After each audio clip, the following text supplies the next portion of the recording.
In life, anything is possible. Because we can never fully understand how the world works, and the laws of physics prevent us from being able to tell the future, everything we predict is a probability. Some are a lot more probable, others are less probable, while some have astronomically low chances of ever happening. The probability is vanishingly small, but it remains non-zero. Would you get hit by a car? Will you get struck by lightning? Will we ever achieve world peace?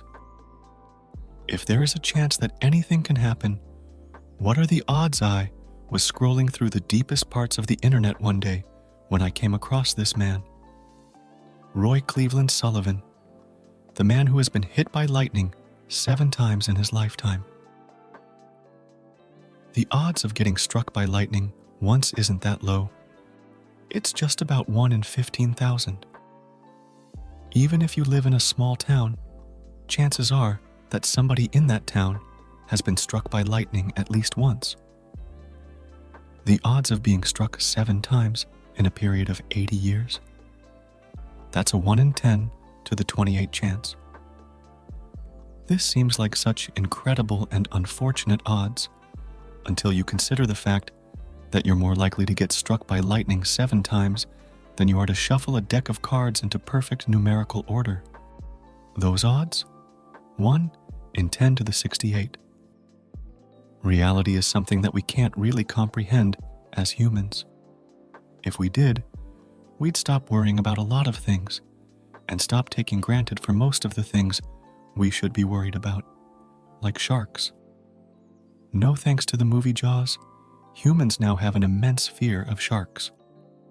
But the reality is, you're more likely to get killed by a vending machine than you are to get killed by a shark. The odds of getting killed by a vending machine are 1 in 112 million, while the odds of getting killed by a shark are a staggering 1 in 250 million. For context, you're more likely to get killed by a dog at a 1 in 112,400 chance than you are to get killed by a shark, but we still keep them in our homes as loving pets. You're more likely to get killed by hornets, wasps, or bees at 1 in 63,225 than you are to get killed by a shark. In fact, you're more likely to get killed by the government for committing murder at 1 in 119,000 than you are of getting killed by a shark. When you put a little thought into it, you realize that most of the time, our fears are sensational and not rational. The most prominent example of this is the way we treat plane crashes. Yes, when planes do crash, it is tragic, but because they cause such a big spectacle and have lots of media coverage, we forget that it is still by far the safest way to travel. Passenger airplane incidents are very rare, and your odds of dying in a plane crash are very slim, at 1 in 205,000. That's incredibly low when you compare it to your odds of dying in a car accident, which is just 1 in 107. For motorcycle riders, it's 1 in 890, and even pedestrians aren't safe, at 1 in 541. But wait, maybe the reason the airplane deaths are so low has to do something with our fear. Before people go on an airplane, they usually prepare well in advance. No harmful objects are allowed on board, and there's always usually more than one designated pilot who has trained for years on safety practices before they were ever allowed to fly a plane. Compare that to road travel, where we don't really think that much about it, and you can maybe see why things are the way they are. And with the odds that you'll be involved in a drunk driving accident in your lifetime being incredibly high, at 2 in 3, you can see what I mean. We barely give it any thought. Another thing we should be worried about is right-handed appliances. Yes, it's true that most of the world is right-handed for some reason. But if we're learning anything as a species, it's inclusiveness. We must do the same with dominant hands because, as it is, The odds of a left-handed person dying simply because they used a right-handed appliance wrong is 1 in 7 million. While the chances look ridiculously slim, it has to happen to somebody. If you don't die, hey, you'll get a lot of free money from that lawsuit. As ambidextrous people among us can help us decide what appliances are better suited for what dominant hand. And we have a surprising amount of them, 1 in 100 to be exact. Now, this does not include people who have had to learn how to use their non-dominant hand because of injury or out of curiosity. It's just people who were born with an amazing control of both of their hands. Art is very subjective. What some people might find beautiful, others will find ugly. Hard one might consider great acting, others might see it as over the top and annoying. You see, much unlike science, art doesn't have a definitive set of rules, and so they don't have a strict guideline for judgment either. And while this allows for creativity, it also makes it very difficult to find success in the world of the arts. If you want to be a surgeon, for instance, you know that if you pass the med school exams, intern, go through residency, and so forth, you'll make it. You have a set path to follow. But if you want to be a supermodel, or a rock star, or a YouTuber, it's not that straightforward. You have to work hard at it every single day. And even then, your odds are very slim.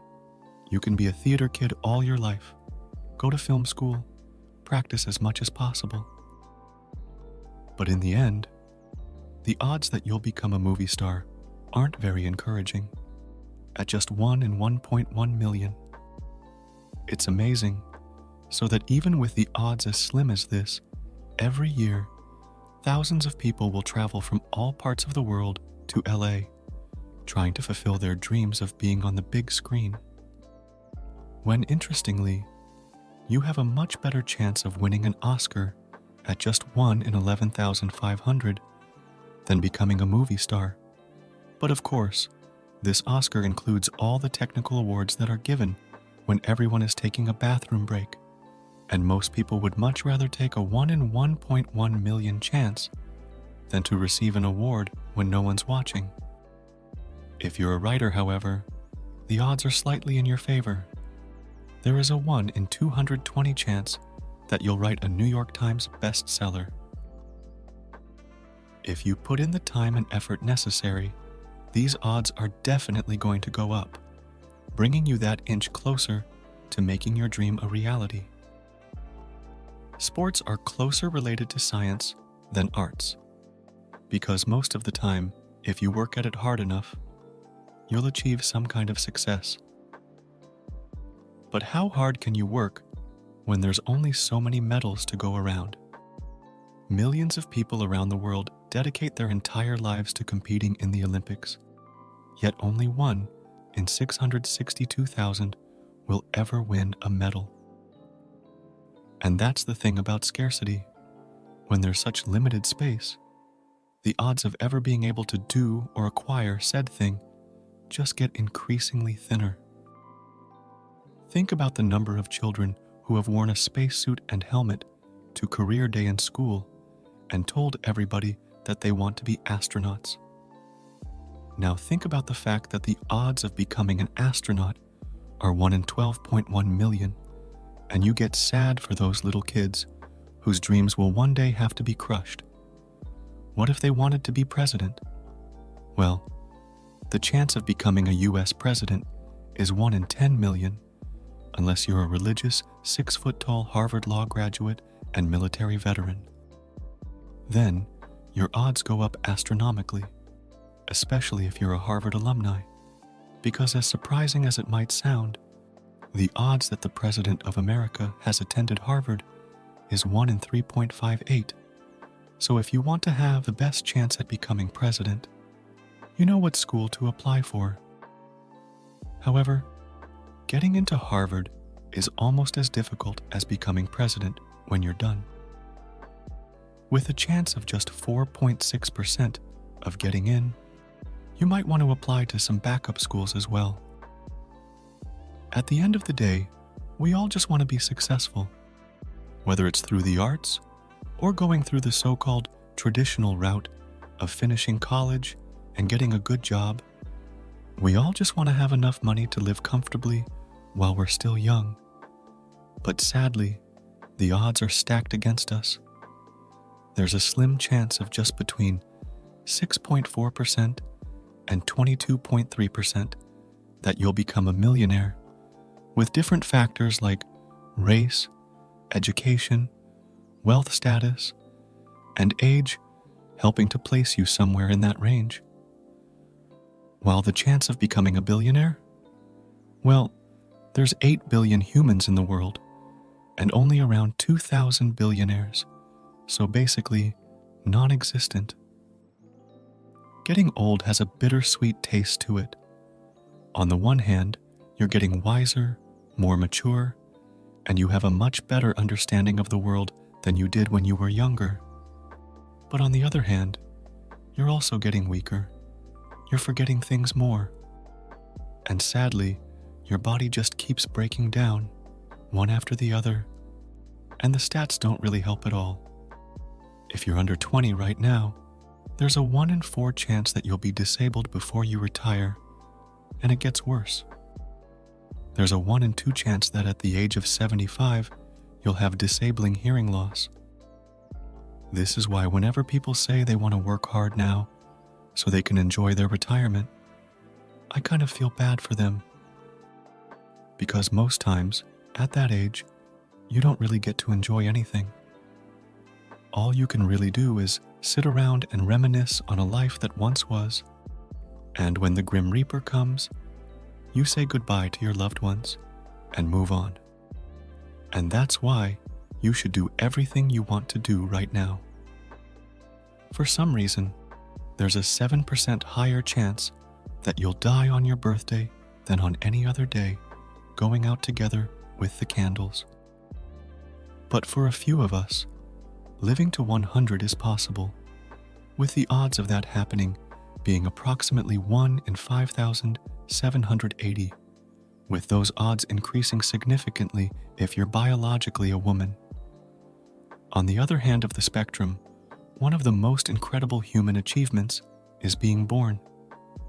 If you're here watching this video right now, you deserve a round of applause.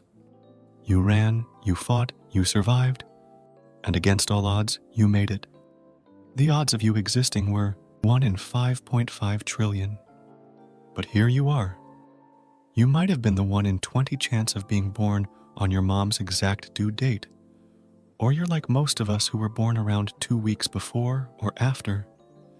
You might be the 1 in 250 who are geniuses, burdened with the weight of advancing our civilization, or like the rest of us who are cheering them on.